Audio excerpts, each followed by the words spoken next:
Ping Lacson. Thank you, Mr. President. I'm not actually interpolating, but I would just like to make a short manifestation. And it is in regard to the situation in Pagasa Island.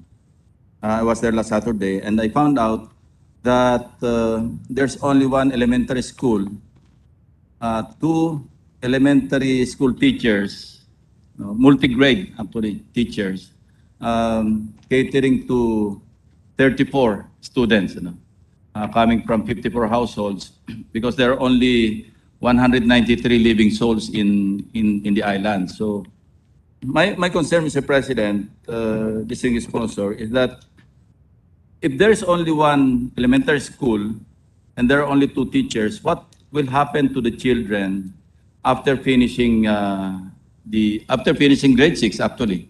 Because the nearest place to study high school is Puerto Princesa, which will take several days to reach. So I think this is a cause for concern because after grade 6, wala na, tapos na.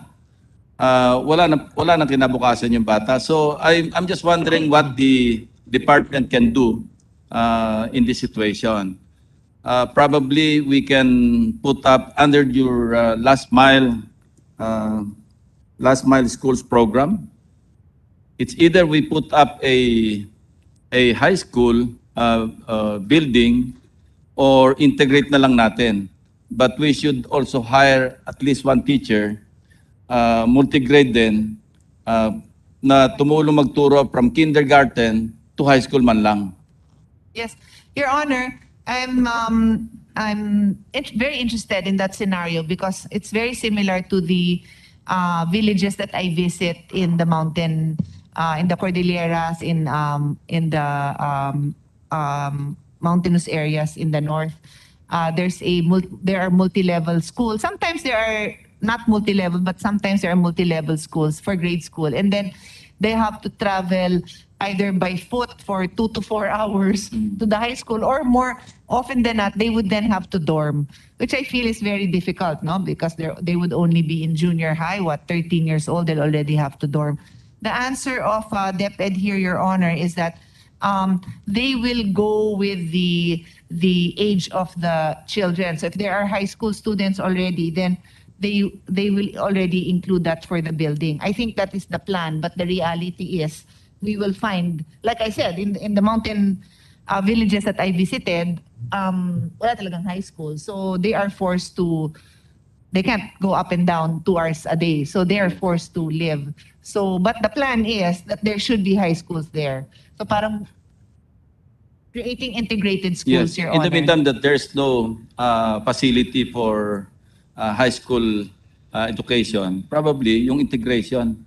Okay, then using the same facility, but Yes. at least we should add one teacher Yes, for the in the high school area. level, Your Honor. Yes. For high school level. Agree, Your Even Honor. elementary to high school. Yes. Para lang, Yes, and Your Honor, I personally am very familiar with the multi-level grading because my children went to school in a multi-level. So walang problema doon. Pero nga yung specialization ng high school, medyo iba na dun sa younger children. So we agree, Your Honor. yes, thank you very much, distinguished sponsor. Kasi 193 people, but they're still Filipinos, di ba? Yes, opo. Na- We need to. And My I second- believe that we learned from COVID also that yung flexible learning magagamit din sa kanila. Yes, thank you. The use of technology and so on and so forth. Another concern is yung special hardship allowance. I wonder how much the two teachers in Pagasa are receiving in terms of special hardship allowance, because there are some criteria being followed as per DBM circular issued this year. So So depending on there are different grades, but the maximum is 25% of the salary. that's one per year, no?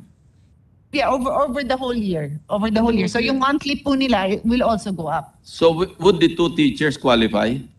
In Pagasa, Kasi kung kasama yung hardship in teaching or terrain is not a problem because they also live there.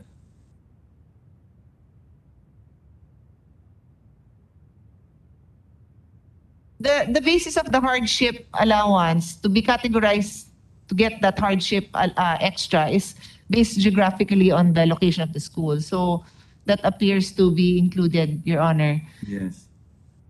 Plus the other criteria to mention, yung availability of temporary learning spaces, level of poverty, and access to basic amenities. Yes. Maraming kulang doon. So, yun lang po. And I would just like to get the assurance ng DepEd. Probably maliit lang namang halaga ang kailangan dito. We don't need to introduce amendment anymore to the 2022 budget kasi meron naman silang last mile schools program na pwedeng paggamitan. Yes, Your Honor. So I just brought that to the attention of the body through you to the DepEd, Department of Education, para lang maatinan na immediately. Thank you very much, Mr. President.